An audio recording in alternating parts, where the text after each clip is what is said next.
All right, shalom, shalom. Now, before I get started with this lesson, I want to say Barakatah Yahweh, Barakatah Yahweh, Barakatah Yahweh, Barakatah Yahweh, Barakatah Yahweh, Barakatah Yahweh. Call Holayim La Yahweh, Bahasham Yahweh, Bahasham Chakudash. Give a double honors to my apostles and elders of Great Millstone, and peace, love, and salutations towards your hopeful elect that's been pushing this truth. Again, I'm the brother Zakaria, coming at you from the GMS Capelina Church. Back at it with another lesson. Now, in today's lesson, we're going to continue on in Isaiah 13. So I believe the last video, we started at verse 4 through 6. So within this video, we're going to go start at verse 7 through verse 9. So again, of course, Lord willing, this lesson be edifying. But for today's video, I'm going to be starting at verse 6, just to kind of flow into it a little bit better. So this is Isaiah 13, starting at verse 6. How ye, for the day of the Lord Yahweh is at hand. It shall come as a destruction from the Almighty. And yes, okay, the scriptures don't say it shall come to restore this place. It shall come to increase this place. No, all right. It shall come as a destruction from the Almighty. So this is Yahweh, Bahasham Yahweh Shah's will to destroy Babylon the Great off the face of the earth, which is America. Okay. So again, America is going to be destroyed off the face of this earth, and other parts of the earth is going to get hit up as well, man, because we're in the midst of war. Continuing on to verse 7, therefore shall all hands be faint, all right, and every man's heart shall melt, okay, and that's literal, metaphorical, and literal, man, all right. So you're going to have people out here bugging out, getting zapped by those chariots, getting hit by missiles. It's going to be all chaos. All hell is going to break loose in that day, man. All right? Or different events leading up to the actual day of the Yahweh Bashim Yahweh Shah's return, man. Okay? Verse 8, it reads, and they shall be afraid. Pangs and sorrows shall take hold of them. That lets you know, and to further remind you, there's not going to be a pretty day. All right? We're going to stop it right here. Let's get 2 Peter's right quick. Just to further back up these points, the 2 Peter's 3, starting at verse 10. But the day of the Lord will come as a thief in the night. And typically, what does a thief do? He waits till you until you make your departure from your home. You know, you get comfortable, you go out, have your little fun, okay? And the thief come in and take all your belongings. All right, so while everybody shall say peace and safety, then the destruction shall come. Because again, you got our main enemy, Esau Edom. He's going to be pushing that C-Hip, you know, the MOTB. So everybody's going to be excited. You're going to have people who's going to be excited about that. You're going to have people who's going to be excited about taking it. Just like you have people who gets excited about taking the juice, all right, during the pandemic. If you can catch my drift on that. So, hey, you're going to have 2/3, you so-called Negroes, Latinos, Native Americans, that's going to be happy, and that's going to hype the C-Hip up, okay? And if you take that C-Hip, you're going to be destroyed. But anyway, continuing on, 2 Peter 3 and verse 10. But the day of the Lord will come as a thief in the night. So when y'all get comfortable with that C-Hip, when y'all thinking, you know, this society is going to continue on forever and ever, boom, Yahweh Shah is going to crack those skies, man. Okay, continuing on to verse 10, and the which the heavens shall pass away with a great noise, and the elements shall melt with fervent heat. That's literal, okay?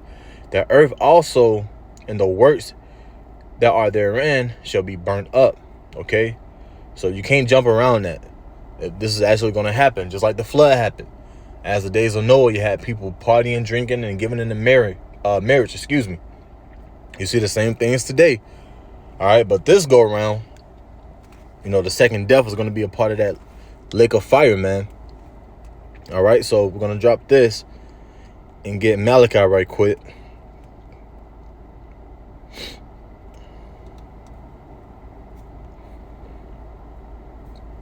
This Malachi 4, starting from the top. For, behold, the day cometh, that shall burn as an oven. So again, to further push it, hey, we're going to witness a day okay, of fire and vengeance and wrath. From who? Yahweh Shem Yahushua. Ultimately, okay? So, for behold, the day cometh, that shall burn as an oven, and all the proud, yea, and all that do wickedly shall be stubble. And the day that cometh shall burn them up, saith the Lord Yahweh of hosts, that it shall leave them neither root nor branch. In other words, there's not going to be a speck of an individual or a speck of America, if that makes sense. All right, this place is just going to be a desert. You ain't going to see the piece of the Statue of Liberty still lingering on around. You're not going to see different idols that's been set up over here still lingering on around. No, everything's going to be uprooted. That's why I said, and it shall leave them neither root nor branch. Yes, man. So just like you see these construction workers, they'll go out there and make a path so they can get in and out. And in order to make that path, they need to take, down some trees. They need to cut and take down some trees. How do you think they do that? They got to go all the way at the bottom of that tree, not to leave a stump, but they got to go past the stump to the actual roots and cut that piece from the roots, man. All right, so imagine that stump being in America. This place is going to be wiped out. This place is going to be uprooted from its wicked foundation, man. All right. This place used to be a beautiful place, and you guys know how the story go, man, which is all a part of prophecy. All right. Slavery had to happen, etc., etc. But, that's another topic. Going back to Isaiah 13. Isaiah 13 and verse 8 again, and they shall be afraid. Pains and sorrows shall take hold of them. They shall be in pain as a woman that travaileth. Yes, as a woman in the 9th month, so to speak. Because that's really when a woman, take it up a notch. When she about to have that baby in the 9th month, she just screaming in pain and can't control herself, can't control her emotions. She's yelling, she's sweating, walking around, shaking. It's like a different individual. All right. So yes, man, there's going to be a lot of people, you're going to see a lot of big changes in their whole continents and personality, man, that day. Because it's not a day that the Lord is going to accept the whole world as for who they are. It's going to be a day of judgment, whether these people out here believe it or not. So continuing on in verse 8, they shall be in pain as a woman that travaileth. They shall be amazed one at another. Their faces shall be as flames. Yes, because they're gonna see other people getting tagged, so to speak, getting beamed by a laser, getting shot by a laser. That's how you should put it. All right, these people out here is gonna be getting shot by lasers. From what? From where? And from who? From the angels that's controlling those heavenly vehicles that y'all ignorantly call, UFOs. All right, those are just the chariots of Yahweh Shem Yahushua, the angels, and they're going to be operating those vehicles for war, those spiritual vehicles. It's not nothing carnal. There's not nothing you can actually, touch. As far as my understanding, because you still got Esau out there who still try to shoot down, or they claim that they're shooting down UFOs, which we all know that's fake. Okay, they can't shoot down no chariot of Yahweh Shem Yahushua, man. This is not carnal. Okay? But yeah, continuing on. They shall be amazed at one another. Yes. Hey, what that sound like to you? Wisdom of Solomon, the 5th chapter. All right, because they still going to be, a lot of people going to be beholding you so-called Negroes, Latinos, and Native Americans getting beamed up. Lord willing, we all be a part of that number who sincerely believe in Yahweh Shem Yahushua, man. Okay? But it's actually going to play out like that. You're going to have people saying, how come they're getting beamed up? How come I'm not getting beamed up? We heard of this day, but we didn't know it was going to be like this. Yes. Because everybody was living in a lie, in a big delusion. Verse 9.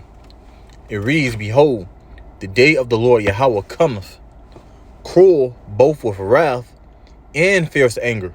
So this don't sound too good, man. All right. Remember, he's looking upon the sinful kingdom.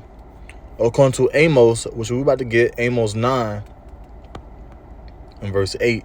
Behold, the eyes of the Lord power are upon the sinful kingdom. And what's a kingdom in today's life that's just wicked? All right, what's the most wicked kingdom you can think of? All right, the first one that comes to my head is America, which is Babylon the Great. All right, and this is what it's talking about, man. All right, it's talking about Babylon the Great, America, because this is a sinful kingdom. All right, your so-called finders or settlers that came here, they did nothing but destroy, rape, robbed, and murdered, and lied to the whole world, man. All right, so this is a sinful kingdom. Okay, continuing on to verse 8. And I will destroy it from off the face of the earth. There it is right there. As I was saying earlier, man, this place is going to be wiped off the face of the whole earth, whether you believe it or not. Continuing on, saving that I will not utterly destroy the house of Jacob, saith the Lord, because there's still going to be a remnant that's going to be saved. All right, 12,000 from each tribe, man. All right, the 12 tribes of Israel, the 144,000. Okay, so let's go back to Isaiah 13.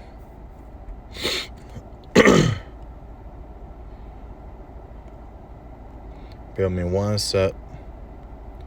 Isaiah 13 and verse 9 again. Behold, the day of the Lord Yahweh cometh, cruel both with wrath and fierce anger, to lay the land desolate. So this place is going to be a desolation. It's going to be wiped out.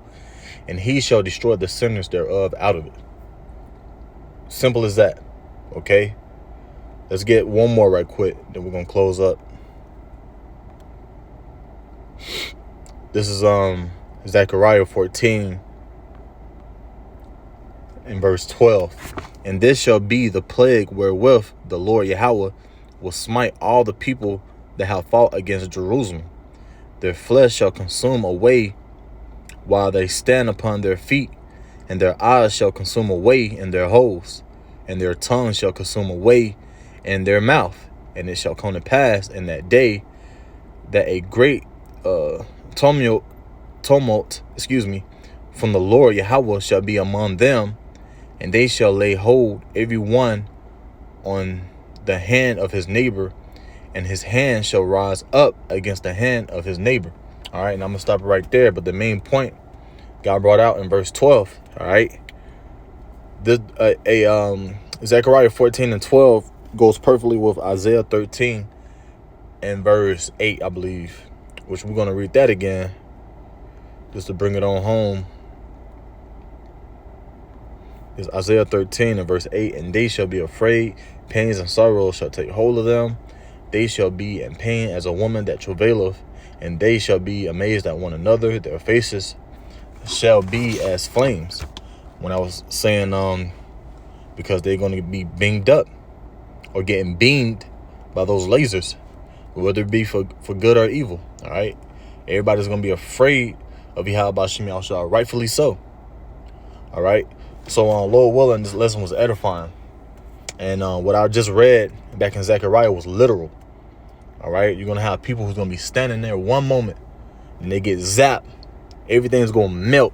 All right, the scripture talks about that east wind. All right, and a great earthquake because of those missiles, man. So there's going to be people getting hit by those missiles.